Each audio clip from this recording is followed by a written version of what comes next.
Right, we're going to kick off with Friday's newspapers with The Telegraph. Leo, what are they going with? So The Telegraph, they've got a lovely picture of Giorgia Meloni, the head of Italy, meeting Rishi Sunak, and she's pulling a face as if he's just said he's going to win the election, because the real headline is that Reform overtake the Tories for the first time.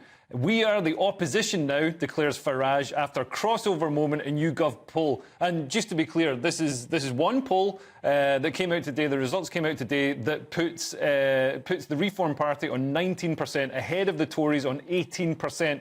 Labour are leading on 37%, which would give them a supermajority. Yeah, still won't translate into seats necessarily for Reform, but you know, it's a concatenation of things, isn't it? It's the announcement of Farage that he's taking over as leader, standing in a certain constituency, and then it's also the D-Day shambles. I think all of this together has kind of caused some problems, I would say. Oh, yeah, absolutely. I mean, the things seem to be getting worse for the Tories.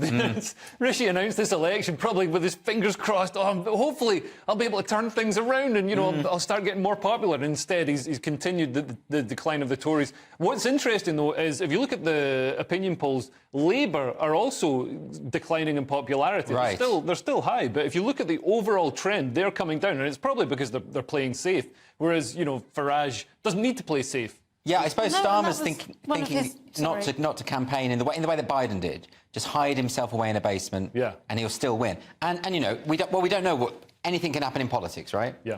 But what do you think about this, Crescent? I mean, you know, we have now a small party exploding in the polls, you know, and is it time that we completely obliterated our two-party system? Well, potentially, yes. Or it still might be the case that Reform and the Tories might get together, right? That's not completely out of the question.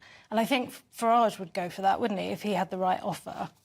Oh, interesting. I'm not sure they would, because the whole point of Reform is that they're not the Tories and they're not Labour. It would make more sense for Labour and the Tories to combine, because they're essentially the exact same party, led by the same establishment woke bloc. Farage is, you know, he's got his brand and his charisma and all the rest of it. It's kind of like if he goes into the party, it's going to become his party. But if they treat it not so much as a combination, but as a parasitic takeover, that could kind of work, couldn't it? So Reform kind of attaches like a barnacle and sort of just spreads through the system, and then the Conservatives are... Or like a wasp laying an egg in the head of a caterpillar. Oh, they do that, don't they? They lay eggs in living hosts. Wasps are gross. Yeah, but this would be much better. This would be a beneficial fungus that would turn the Tory party from a zombie into a functioning, actually right-wing party, which is, I think, what Tory voters want, and that's why Tory voters aren't going to come out and vote for Tory. I have to say, it's all livened up what was threatening to be a very boring election campaign, or even the D-Day gaffe. I mean, it's theatrical, isn't it, if nothing else?